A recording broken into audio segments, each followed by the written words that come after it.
All right, everybody, welcome to NorCal Sports Network.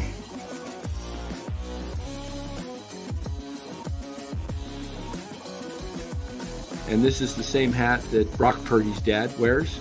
Chat loves it when Marty Lurie comes on. Anytime you lose a game this time of year, when you can't go backwards, it's a problem.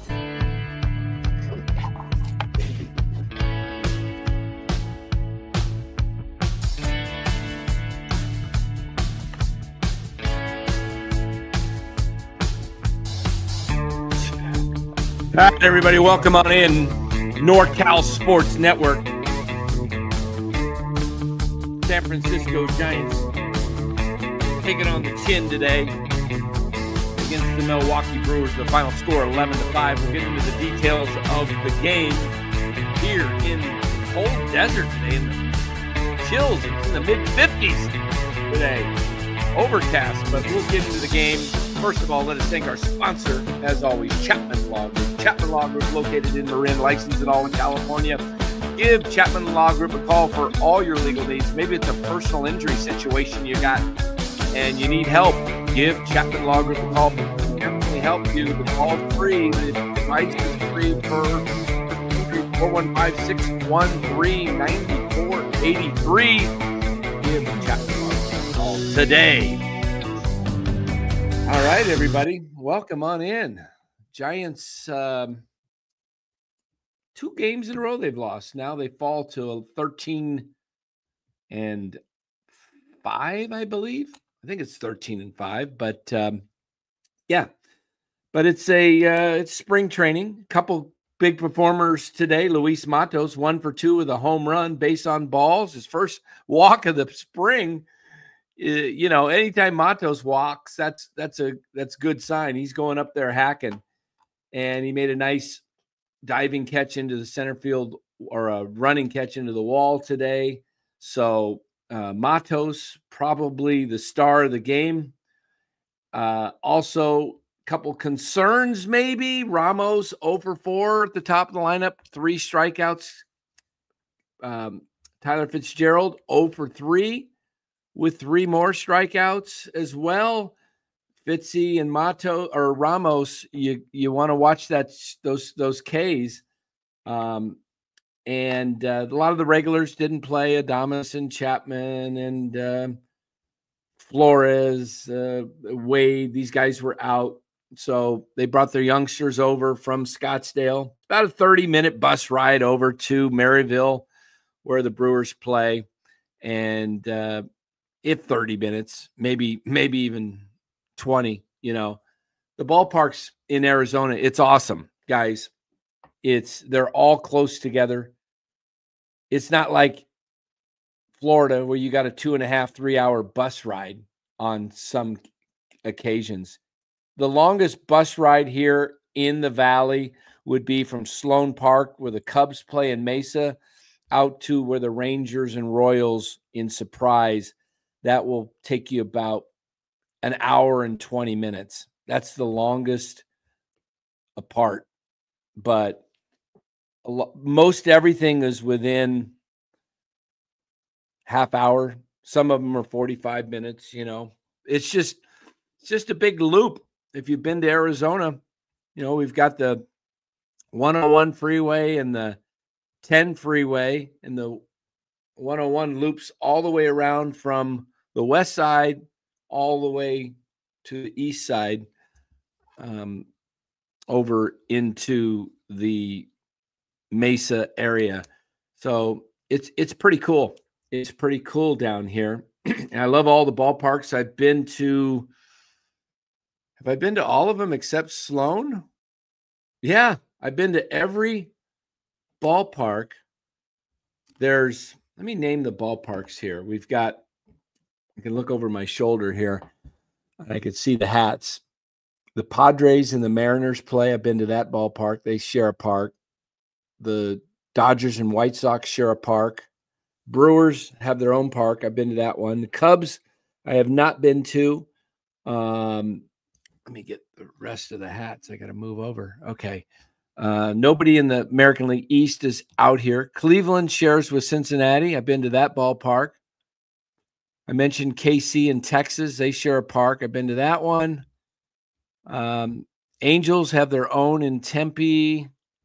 I've been there. Let's see. What's my other? Okay, I'm just having to look at the hats. Yeah, so basically the Cubs. I don't know why I haven't been to that one. It's a really nice park too. It's just far. It's the farthest park from me as well. So, but Giants today, a lot of strikeouts. They had 13 Ks as a team. And again, the guys that strike out a lot are guys that, Fitzgerald and Ramos had 6 between the 13, and then Carcione had 2. So 8 of the 13 are from 3 of your main guys. Pomeroy struck out. That's no big deal. Lamb struck out. Koss struck out. You don't even count those guys. They're not part of the team going forward. Just looking here at the box scores. The main Casey Schmidt was 1 for 3, and he continues his spring hitting 316. Fitzgerald's hitting 269, and he strikes out a lot, but he's got speed. But they're going to give the job to Fitzgerald, and I don't understand that personally. I get it in the beginning, I guess, see how Fitzgerald does, but he strikes out a lot. I mean, over 30% of the time. That's one of the highest rates in the league. I'm going to tell you guys right here on NorCal Sports Network that Fitzgerald doesn't cut down on his Ks and doesn't do much for average. If he's not doing much, getting on base, stealing bases, and making a difference, I think Fitzgerald will not be the starting second baseman by mid-May. I think they give him maybe even more, maybe sooner. I mean, maybe it's the end of April. They don't have time to waste around. I'm with you, Anthony. Put Casey Schmidt in.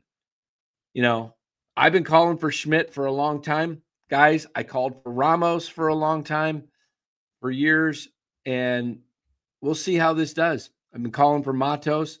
I think Schmidt should play. Look, I don't understand. He was a highly rated draft pick. He was a top pick, second-round pick. Those guys usually get more love. For some reason, Casey doesn't get much love. He's hitting 316 on the spring. Matos is hitting 349. I mentioned Fitz, 269. Ramos is only hitting 200. There's no guarantee that Ramos – I love Ramos, and I hope he has a great year. He's probably, one of my favorite Giants, if not the favorite Giant. I love Elliot Ramos. I love his game. I love everything about him. But guys, sometimes guys have sophomore slumps. Look at Corbin Carroll, what he did Rookie of the Year 2 years ago, and then last year he was hitting in the low 200s for most of the season. In fact, what did Corbin Carroll end up with? He did not have a good year, and probably cost the Diamondbacks a chance to make the playoffs. They finished, he only hit 231 last year. 231, 22 homers, 74 RBIs, and only 136 hits. That's Corbin Carroll. Compared to what he did in 23, he had total hits in 23. He had 161. So 25 less hits. He had a batting average of 285 to down to 231. 54 points lower. On base percentage in 23, 362 to 322, 40 points lower. Stolen bases, 54 to 35. All around, just he didn't have nearly as productive of a season. So that could happen with guys in their sophomore season. Yeah, sophomore slumps happen. That's right, Cole. But be hopeful the rookies last year we had to repeat solid season. Yeah, we'll see. So we definitely, Aaron says Ramos oblique injury worries him. Those tend to linger and can really only fully heal with total rest. Yeah. You know, I hope he's okay because they let him sit out for 10 days or so, and then he came back. I kind of wonder if it would have been better to have him sit another week and really get that thing right. Make sure it's 100%. Because, yeah, when you guys have ever, I'm sure some of you have played sports and you've had injuries, nagging injuries, you tend to compensate for those injuries and you don't even realize it. You're trying to compensate so you don't feel that certain pain, and then you're developing other mechanical issues that cause, you to be off. So we'll see here what we've got. Robert Rothberg in the house. I think Robert likes this start time of 7:20 his time on the East Coast. It's those late night post games, Robert, that are tough for you to make when we start the post game at 9:30 or 10 at night, and it's almost 1 a.m. there.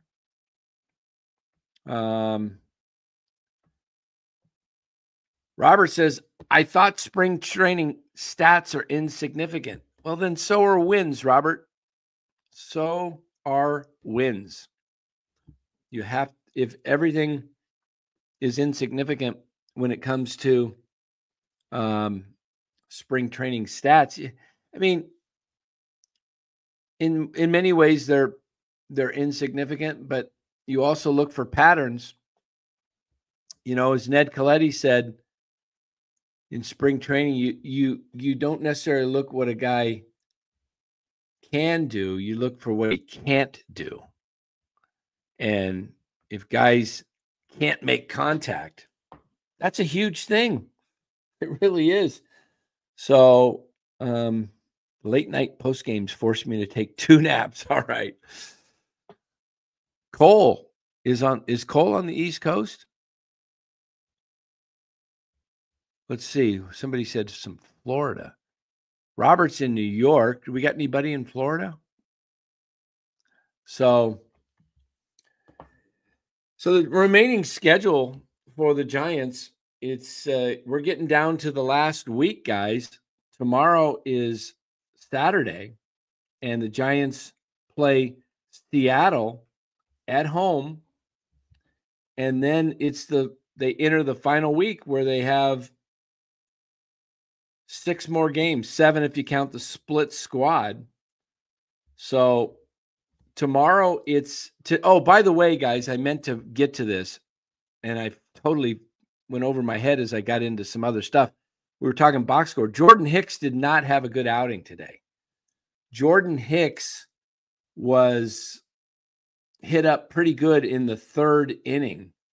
He did not even get out of the 3rd inning. Jordan Hicks, his line today was 2 2/3 innings. So he got 8 outs, gave up 5 hits, 4 runs, 4 earned runs, 1 strikeout, 1 home run. So Hicks, number 4 starter. I'm assuming that tomorrow we see Harrison and maybe Roop. I'm not sure how they're going to do this. Let me look at the schedule real quick here. Okay, so tomorrow should be the 5th starter, Hicks. Sunday against the A's, and I'm sure these games will probably get televised this weekend. You've got probably Logan Webb going on Sunday, and then Tuesday they will have Verlander. I may just go to that game. Yeah, I may go to that game to see Verlander Monday. And then they've got a split squad on Tuesday. So that would mean your 3rd starter would be Robbie Ray. against the Padres. Fourth starter would be Wednesday against Kansas City. That's out my way. Wednesday night. And that would be Hicks. And then Thursday, they're off. Friday would be set up to be the fifth starter on the 21st. The 22nd would be the number one starter, Webb, Saturday, which would line him up with 1, 2, 3, 4 full days rest to go the opener. And then you would have Verlander lined up to pitch in Sacramento, and then Robbie Ray Monday night against Detroit at Oracle, and then Hicks Tuesday night. They have an off day Wednesday, and Thursday, the home opener. Then they have an off day. Yeah, the fifth starter isn't really scheduled to pitch until the 1st of April in Houston. And they could actually 1, 2, 3, 4. If they wanted to skip the fifth starter, they could, because they've got a couple more days off. They could go with, there's a world where they went with 4 starters because of the off days for the first 10 games of the season. Or so. But we'll see. We'll see. Roop struck out 13 batters, JR 500 says today. What are we talking about there when you say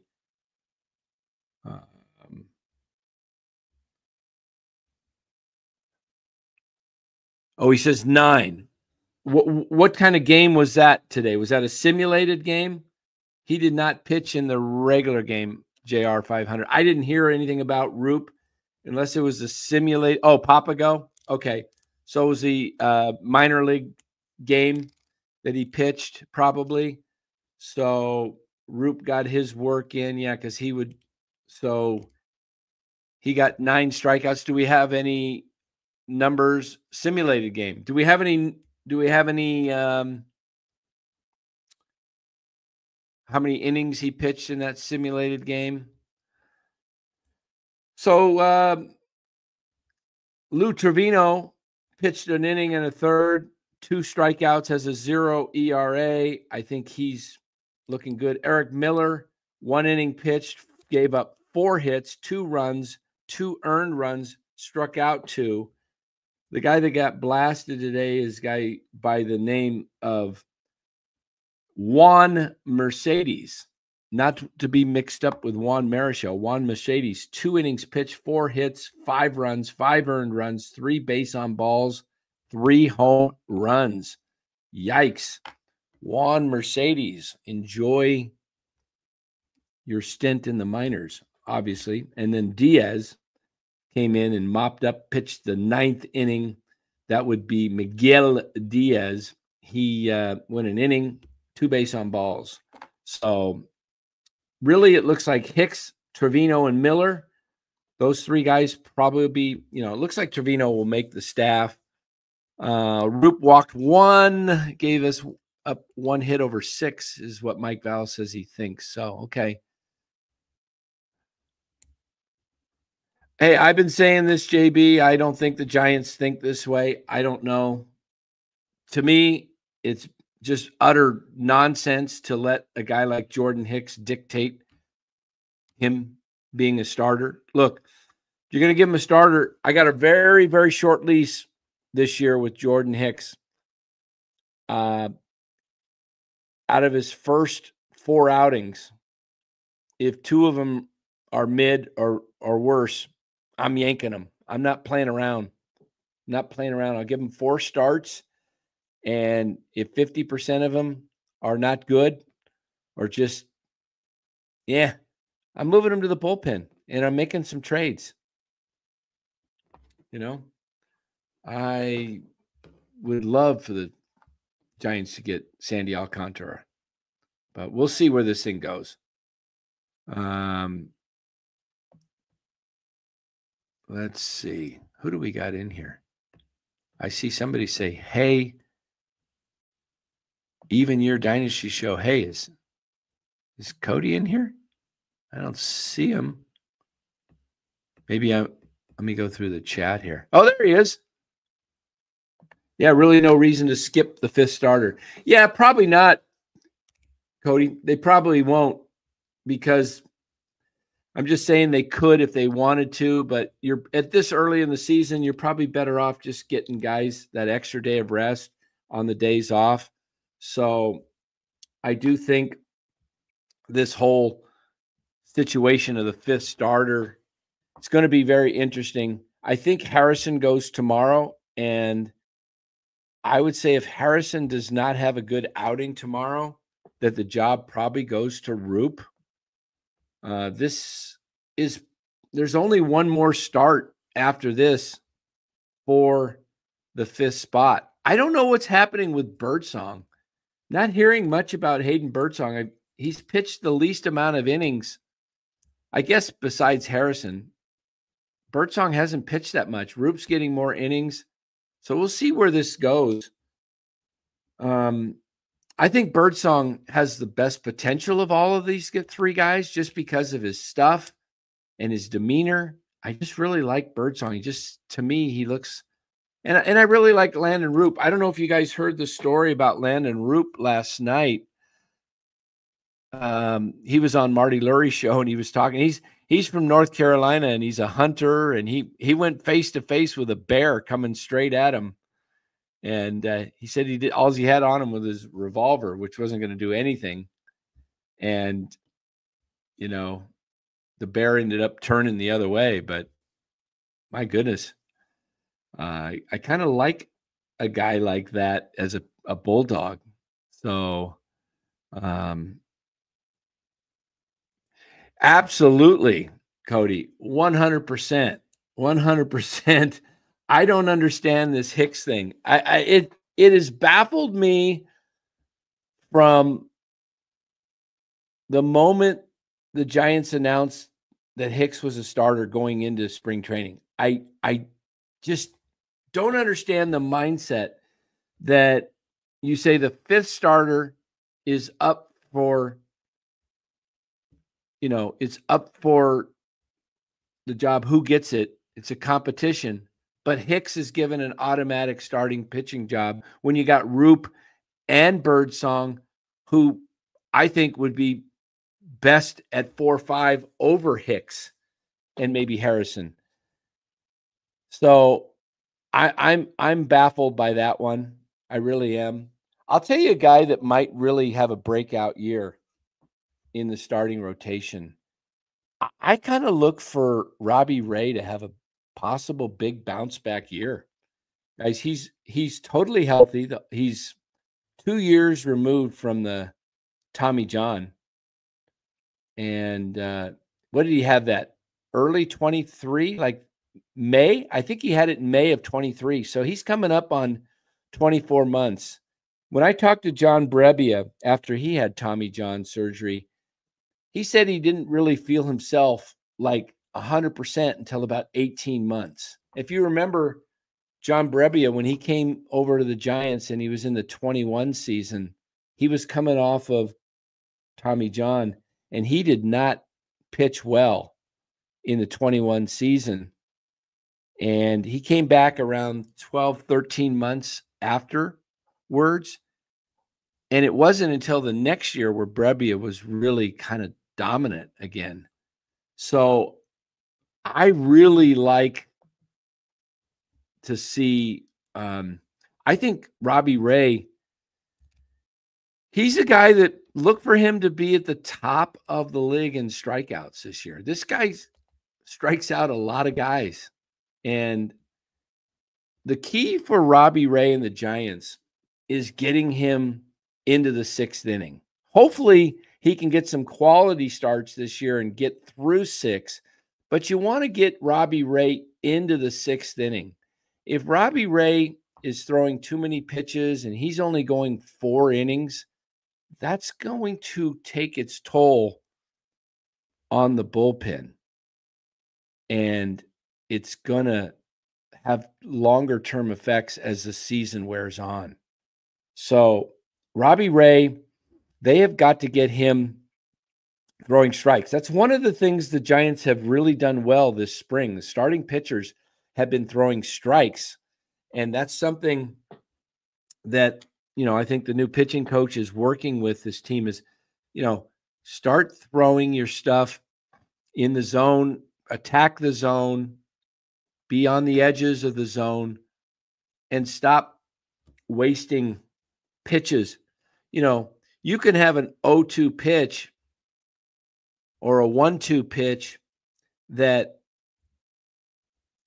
when you just throw it, that's not even close to the strike zone, you're just wasting that pitch, because a hitter can see right out of the release point if the ball is not even, a competitive pitch. And it's one of the things that drives me nuts as a watching baseball is pitchers that throw waste pitches that aren't, you know what I'm talking about. I'm talking about a pitch that's 2-3 feet high or outside, and it's just not even close. Now, a good 0-2 pitch sometimes is something that looks like it, it may look like a bad pitch because it bounces in the dirt, but it could throw the hitter off because he's thinking, it's a fastball and it just drops and out of the hand, but it's really, a sinker or something, that a split that just goes into the dirt. It's over the plate. It's coming over the plate, but it just drops low. That is a pitch that is an effective pitch. But this is something that Kyle Harrison needs to do a lot of work on. And even Birdsong. Birdsong had an issue with pitches that were not competitive pitches last year, and that's where he'd fall into trouble. But I like what they're doing this year. A lot of guys throwing strikes. I think Verlander is really helping this team and this staff, because Verlander, his last outing, I think he threw 39 strikes in 53 pitches, something like that. So, guys are learning how to pitch and not just throw. And that's really cool. That's good to see. So I look for Robbie Ray to be a breakout pitcher. Wouldn't even shock me if Robbie Ray is at some point, maybe even by the All-Star break, the Giants' best pitcher of the first half. I don't think he eats up the innings that Webb does. I'm hoping that, Webb is able to play off these guys. I want to ask you guys a question in the chat. The rotation is set, and I'm not sure the reasoning behind this. Maybe there's a reason I haven't thought of, but they've got Webb, Verlander, Ray. I kind of wondered if it would have been better to go Webb, Ray, Verlander. What's your guys' thought on that? Webb, Verlander, Ray. I'm not sure. Hiroku says trading Ray to the Yankees is $250 million, $225 or $250 for Dominguez. I'm not so sure Dominguez is, just because he's the Yankees' top prospect and he's a Yankee. I'm not so sure Dominguez is worth all the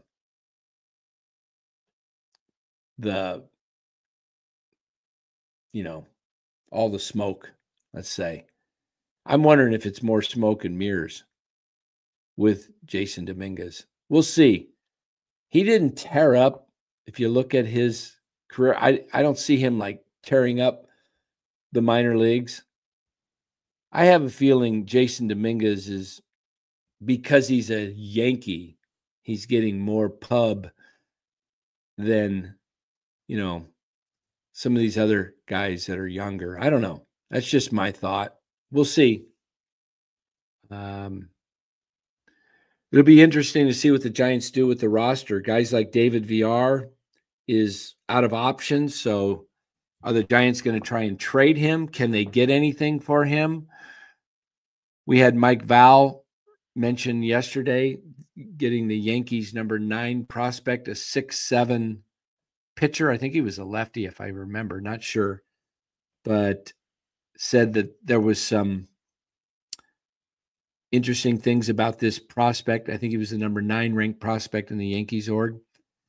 So we'll see where this goes. So VR, Encarnacion probably a lock to make the team, but he's out of options. So is there a trade coming?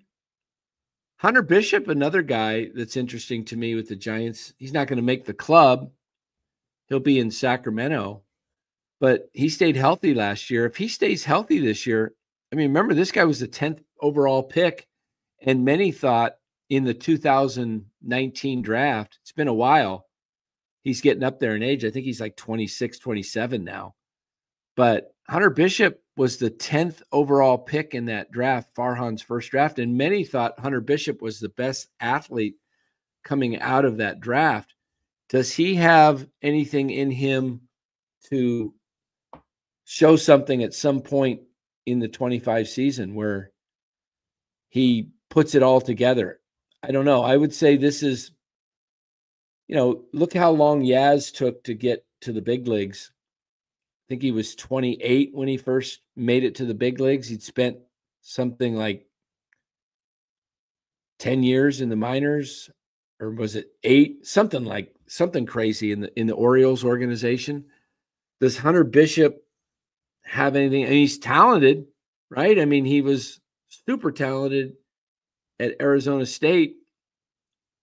So the Giants have some outfield depth.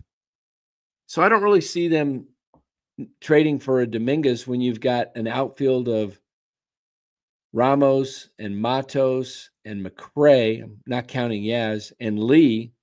That's 4. And then you got upcoming guys like Dakota Jordan, and you got Meckler, you got Bishop. I don't know. To me, Giants make a move. I want it to be a real star type player.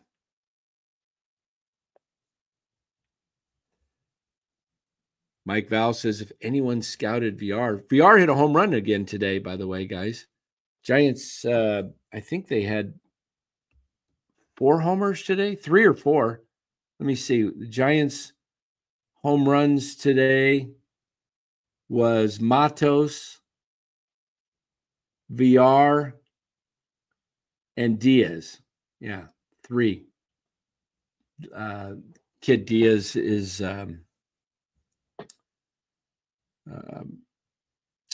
what was his Diaz? Where did he go? Yeah, Lisbel Diaz. So he's probably going to start the year up in Eugene, is my guess. Lisbel Diaz, his first hit. I mean, he played last year with San Jose. And again, I think this year he probably starts up in high A. Cody would probably know more about that. So I think Lisbel Diaz goes to Eugene this year. So we'll see where this thing ends up, guys. But tomorrow we'll be back here on NorCal Sports Network with the Golden State Warriors New York Knicks postgame. If you're a basketball fan, I don't know. You know what? We probably will hit that. You know what? We will do a postgame tomorrow afternoon about 3:30, 4 o'clock, same time roughly as today. We'll do the postgame on the Giants Seattle game. That's going to be a really good pitching matchup. That's going to be Logan Webb, the battle of the Logans tomorrow. 2 of the top probably 5 pitchers in each of their leagues. Logan Webb versus Logan Gilbert. That's going to be a really great matchup. So that should be fun. That game, I believe, will be televised. I don't know for sure, but check it out. It's probably going to be televised by NBC Sports Bay Area tomorrow. That's my guess. And we'll be able to watch that, and then we'll come on and we'll wrap up the post game on that. So let's see, we'll get some questions. Dan, how do you resolve the problem of players striking out excessively? How do you resolve that, Robert? Well, it takes a different approach with 2 strikes. It takes an approach of shortening your swing. Sometimes it requires choking up. Look, if Barry Bonds, the greatest hitter in the game that I've ever seen, can choke up all the time. He didn't just choke up with 2 strikes. He choked up on the bat all the time so he could get the barrel around quicker. You've got to be able to take an approach that you're just going up there. Look, there's a game called fungo, right? That if you played baseball, fungo, it's just, you're just bad on the ball. You know, some people call it pepper. Some people call it fungo. It's just making contact. It's shortening your swing. Now, I get it. If there's 2 strikes, and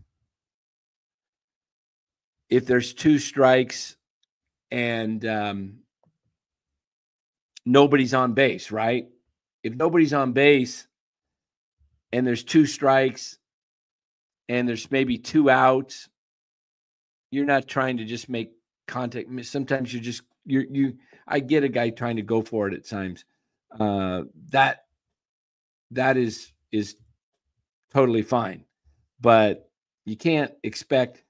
Guys need to learn to definitely choke up when there's situations, with less than 2 out, man on third. They've got to be able to make contact.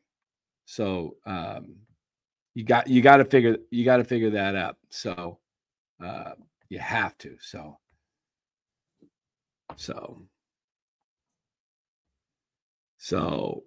yeah. Just looking here at the chat. What do we got in the chat? If the Giants would trade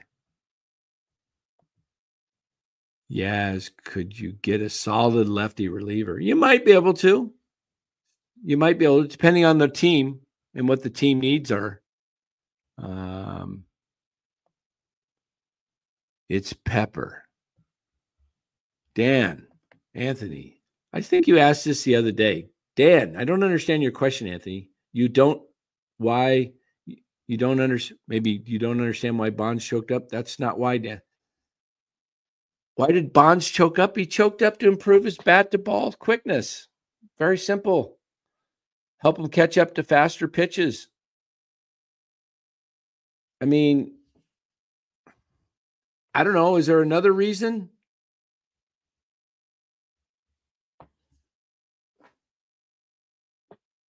I mean, I understand when he was a kid or something, he had to choke up to complete his swing while playing with his friends. I remember him saying that story. I guess that's what maybe you're talking about, is when he was a kid, so he could complete the swing and catch up. But I've always heard him talk about how he can get around quicker to higher velocity pitches. Is that, I mean, I still remember that whole battle with Gagne. All right, Anthony, I don't know what you're saying here. I mean, if I mean, I just told you the reasons I've heard. When he was a kid, I've heard the story. He choked up because he had to, be able to do all that. But I don't know any other reasons.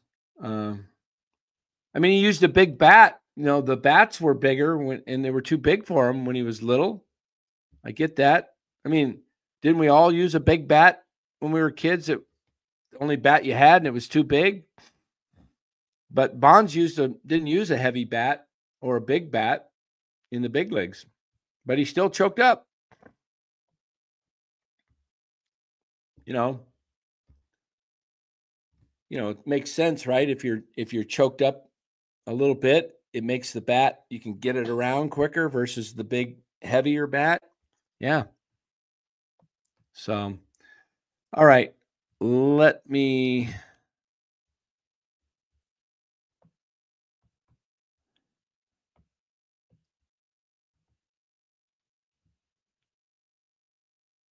Okay, so he swung Mays and okay. Wasn't, like I said, it was bigger bats when he was little. I didn't hear about that one.